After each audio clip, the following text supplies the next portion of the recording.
Psycho. Kiraba sat with his legs curled up on the couch that Era told him to sit on, staring at the floor. He was in so much pain he could hardly think, but he was trying hard to wrap his mind around what had just happened, and he couldn't. He scooted off the couch, eyes big and wide, and moved stiffly to sit against the wall next to Ghost and Buddy. "That old psycho was your boss?" Kiraba said slowly. "I tried to warn you," Ghost said, slowly eating a whole tomato like an apple. His eyes still darted around the room, like he was hungry for disaster. "How do you even have an appetite?" Kiraba said. Ghost shrugged his right shoulder. Buddy leaned in and whispered something to Ghost, whose big eyes flicked over to Kiraba's face with those freaky tiny pupils. "What?" Kiraba said. "Because," Ghost said to Buddy, "I don't know, I like him." "I whispered on purpose," she elbowed him. "Ouch," Ghost protested. The people in the room, milling around, packing, glanced over at them. They were mostly yellowcaps, and they were going to go soon. "You like me?" Kiraba smirked. "Thanks, I feel the same." Ghost stopped looking comfortable, eyes cast down at his knees. "I think you got the wrong impression." "But why would you say that?" Buddy had looked away like she was dwelling on something else. "You saw it," Ghost said, looking at him. "Didn't you? The type of people we are?"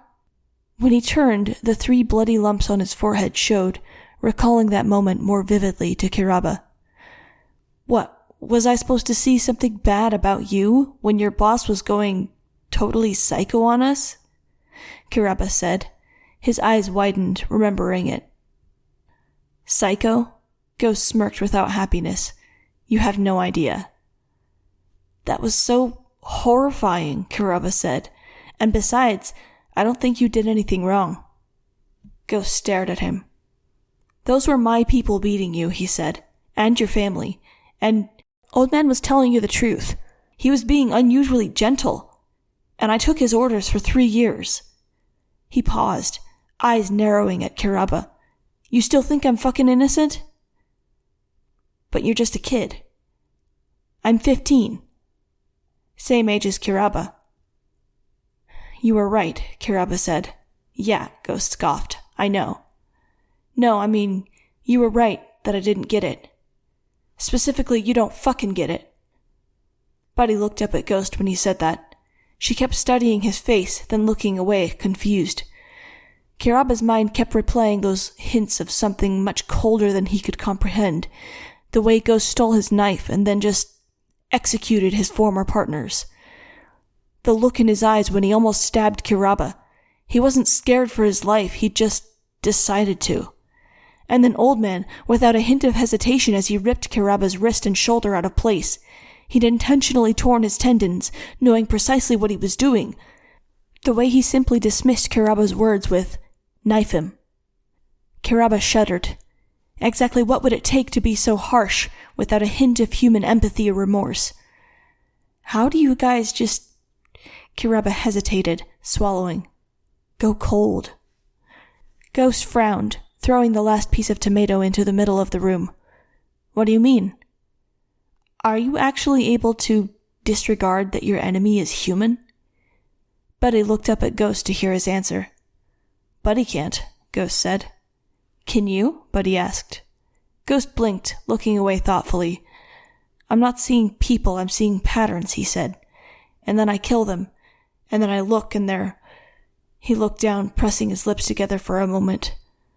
"I can't stop looking at what I've done. It's like all I want to do is stop, and people keep making me keep killing." "That's horrifying," Kiraba said softly. "I'm so sorry." Ghost looked at him, or through him, it seemed. "See, Buddy," he said, resting his arms on his knees. "That's why I like him." "What?" she scowled. Ghost shrugged. "He's so innocent." Kiraba frowned. "Is this what Old Man meant when he lowered his voice uncomfortably, when he called me a virgin?" Ghost and Buddy looked at each other, not smiling anymore. "He means you seem untraumatized," Buddy said, like she was trying to put it gently. "Untraumatized? What does that have to do with being a virgin?" "It's just a shiver joke," Buddy shrugged. You don't look like you've done it, consensual or otherwise. Dude, I'm 15. Ghost shrugged. People like us, you're lucky if you make it to your teens still a virgin. Buddy grimaced and stood up suddenly. Buddy? Ghost said. She shook her head, huffed, and left.